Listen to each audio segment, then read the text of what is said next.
Hey YouTube, this is Freedom Voice. I want to continue with part 2 of what's wrong with fusion centers.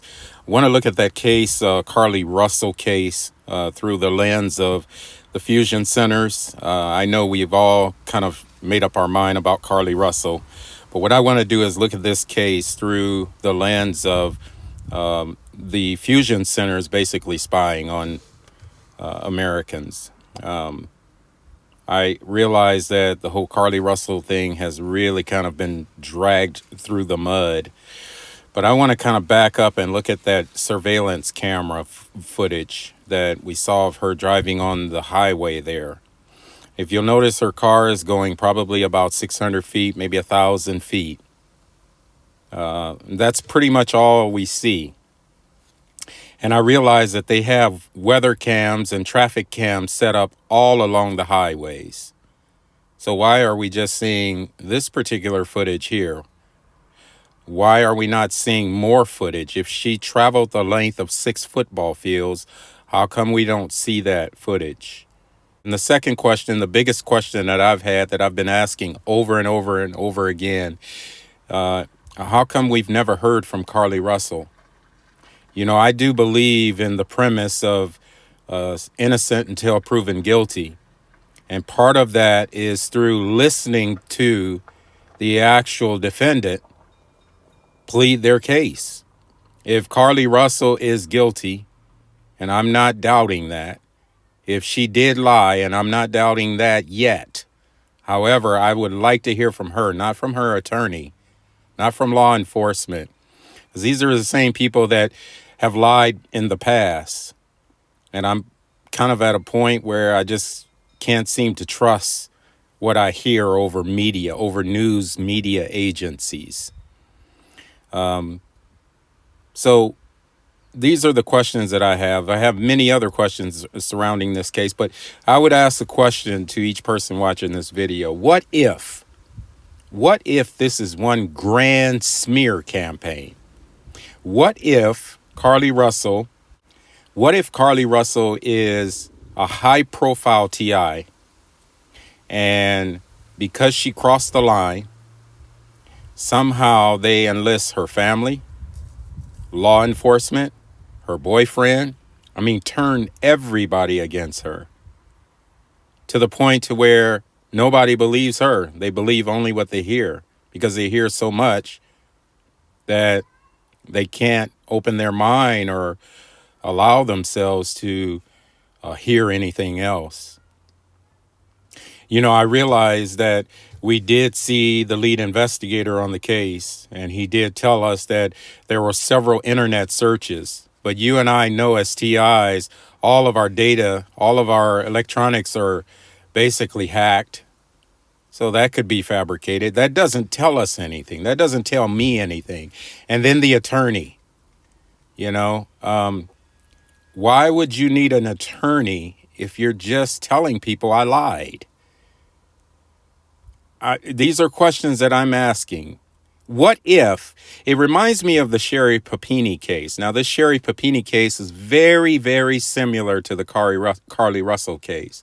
Sherri Papini actually lived near me. This is actually a picture of her standing on at Shasta Lake, the Shasta Dam. So I know this area very well. But with the Sherri Papini case, we saw clear interrogation video. This is interrogation video. 3 hours long, guys.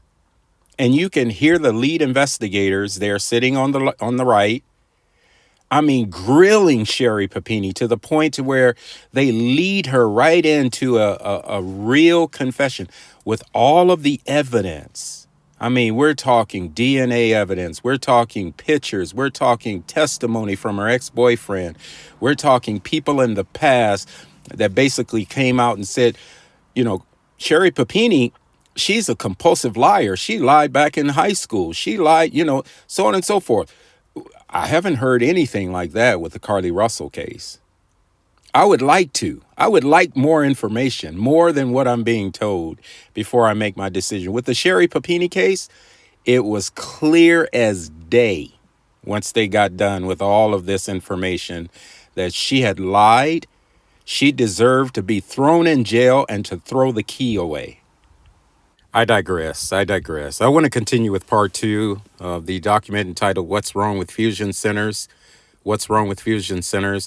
We're talking about fusion centers and what's wrong with them. If you remember in part one, I showed you this map here of the United States of America. All the teal green sections represent states that have fusion centers. The blue section represents states that have fusion centers under development, and the gray represents states that do not have a fusion center. As we look at the document, the table of content is here at the top of the screen here. It starts out with number one, or section one, being ambiguous lines of authority allow for policy shopping. Section two is private sector participation in fusion centers risks privacy and security. Section three is military participation in fusion centers violates fundamental tenets of liberty. Number four is data fusion equals data mining, which is bad for privacy and bad for security. And then finally, number five, or section five, is excessive secrecy undermines the mission of fusion centers. Now, as I begin part two here, I want to look at section one here really quick, and we're just going to do a short overview because I really want to get to the private sector section, which is very important.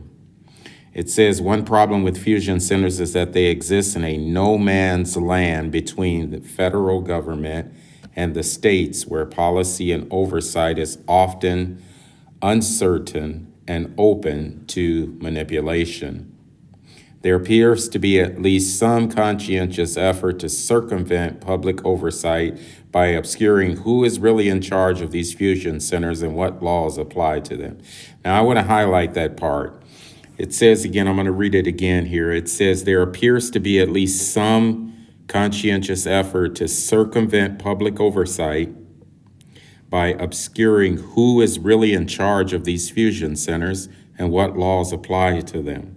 And all of this is by design, friends, and you're going to see that as we continue the document. What I've noticed the more I study into this is I realize that all of this is kind of playing into the whole idea of, following the money trail and finding out who's behind it. When you do that, you realize why things are happening, why things are so secretive, and basically why there seems to be no desire for oversight. It goes on to read, in struggling to answer this seemingly simple question of who is in charge of fusion centers, at a recent congressional hearing, a Department of Homeland Security official could only offer that fusion centers are in charge of fusion centers. Now, I want to make a note of that.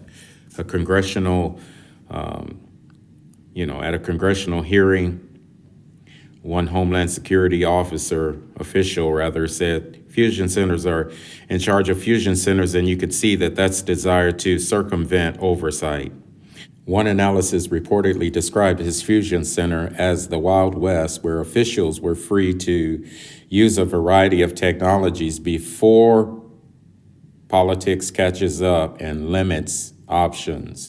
Now, I want to move on to the next section here, policy shopping.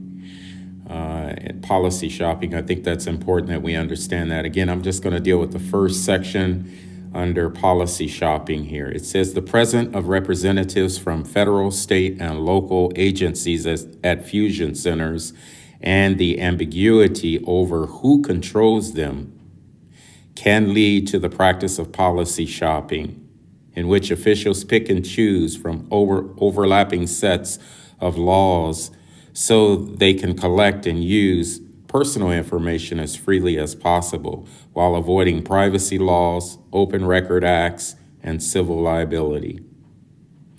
And again, that's the reason why fusion centers were created, to kind of circumvent policy laws and open record acts and various other things like civil liability. Some states, for example, have a much stronger privacy or open records laws than the federal government, while in other states they are weaker.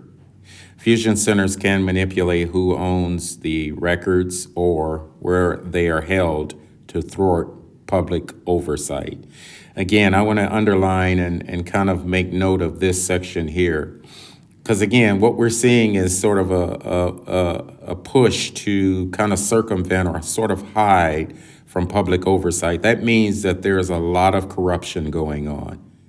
Again, it says fusion centers can manipulate who owns the records and where they are held to thwart public oversight. Now, to keep reading here, if a particular state or locality has unusually broad privacy protection laws, the cooperating authorities can simply arrange for fusion center participants from the jurisdiction that jurisdiction to have access to data without actually hosting it. A Texas Fusion Center analysis description of this scheme was described by a reporter. Of particular interest to many at the meeting was the way the center accesses and uses data from local agencies. It does not host the data, but rather refreshes them regularly. That means analyses are not subject to Freedom of Information Act or being dragged into court. And again, this comes out of Texas. It comes out of their fusion center in Texas. It's kind of their policy. All right, I'm going to move to the next section here, this section on federal law. It goes on to read, Title 28 of the Code of Federal Regulation, Part 23, governs what information can be put in a law enforcement database and how it can be used. Now, this is very important as we'll continue. You're going to see that most of the information put in fusion centers are not just used by law enforcement. The regulation states that, on the next page here, criminal intelligence system shall collect information concerning an individual only if there is a reasonable suspicion that the individual is involved in criminal conduct or activity, and the information is relevant to the criminal conduct or activity. And the law limits the dissemination of law enforcement intelligence to situations in which there is a need to know and a right to know the information in the performance of law enforcement activity. As we continue reading here, it says this provision should limit what type of information fusion centers could exchange with non-law enforcement fusion center participants and with each other. Indeed, many fusion center personnel contacted by the ACLU stated emphatically that they complied with this law and that they plan to remain compliant by not incorporating private sector personnel within their fusion centers. CRS even reported that some fusion center personnel were concerned that sharing law enforcement information with DHS, which often employs non-law enforcement contractors, might violate the statute.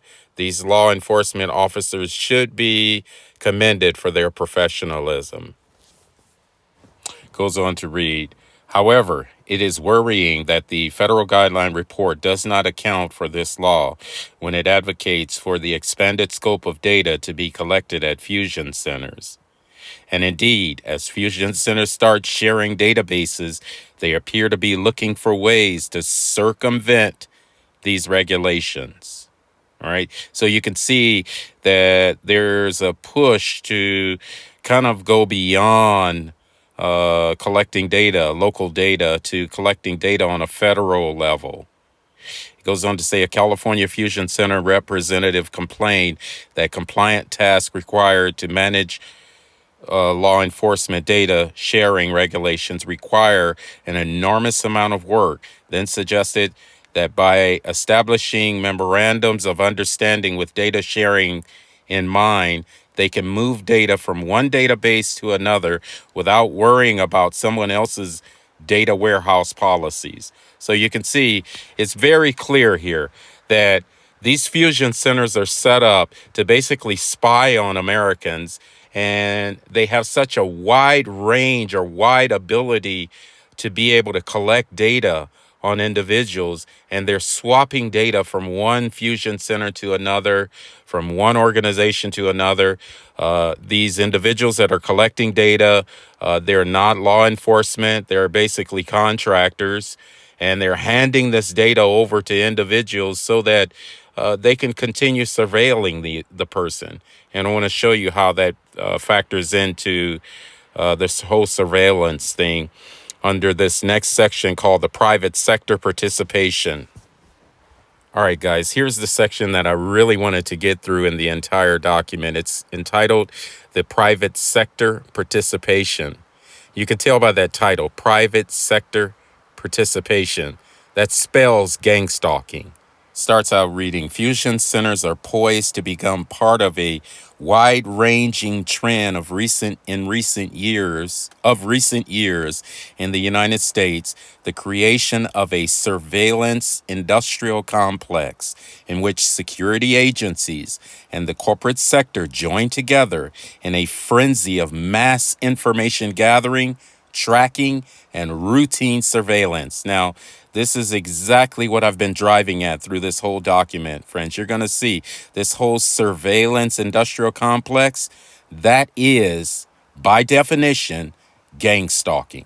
You can see also it says security agencies and the corporate sector join together in a frenzy of mass information gathering, tracking, and routine surveillance. Routine surveillance.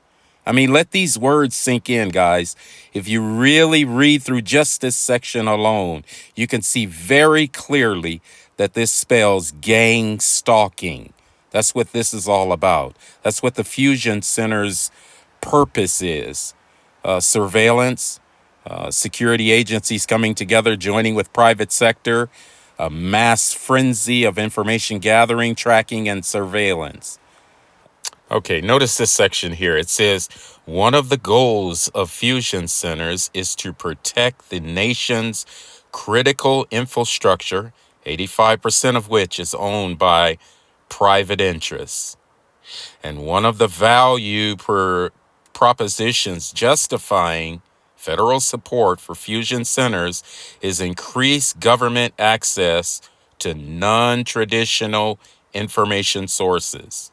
Now, watch this, guys. The guidelines emphatically encourage fusion centers to invite a wide range of public safety, public works, social service, private sector entities to participate in the fusion process. Now, I want to emphasize this, guys, and I'm going to underline it here because I want you to really listen to these words in this document, how they're describing what I consider to be the gang stalking program. They're talking about inviting a wide range of public safety, public works, social service, and private sector entities. Those are 4 different entities. Again, public safety, public works, number 2, social services, private sector entities. Now, again, guys, you're going to see that these entities represent entities that provide information for the fusion centers. And you can see there at the bottom of the page there, they clearly tell us that these 4 entities they participate in the fusion process. That's the reason why it's called fusion centers, because these 4 entities come together to provide information. On the next page, you can see at the top of the page here, a wide range of information. What type of information? It says a wide range of information there. I want to kind of emphasize that. Wide range of information. Why are they collecting all this information on American people? Well, we can only speculate. They're not telling us. But it becomes obvious when you see who's participating. The DOJ Fusion Center guideline include a 6-page list, which it says is not comprehensive, of potential types of information fusion centers could incorporate. Some of the sources included on the list were private sector entities such as food, water, production facilities, grocery stores, and supermarkets and restaurants, banks, investment firms, credit companies, and government-related financial departments, right? So these are all the entities that's going to provide information on individuals that are being surveilled. Preschool, daycare centers, university, primary and secondary schools, and other educational entities providing information on suspicious activity. Now, if they're providing information on suspicious activity, I mean, who considers it suspicious? Does law enforcement consider it suspicious? Or does the private contractor consider it suspicious? Right?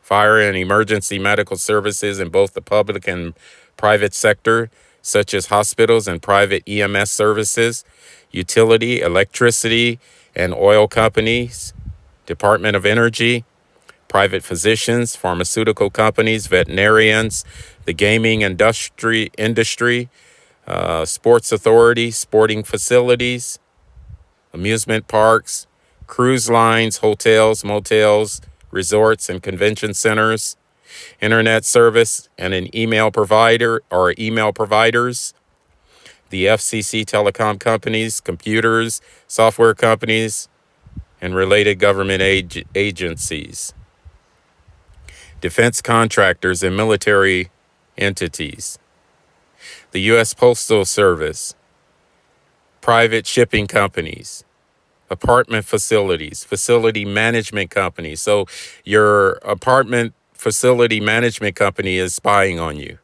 I mean, what kind of information would they provide? Right?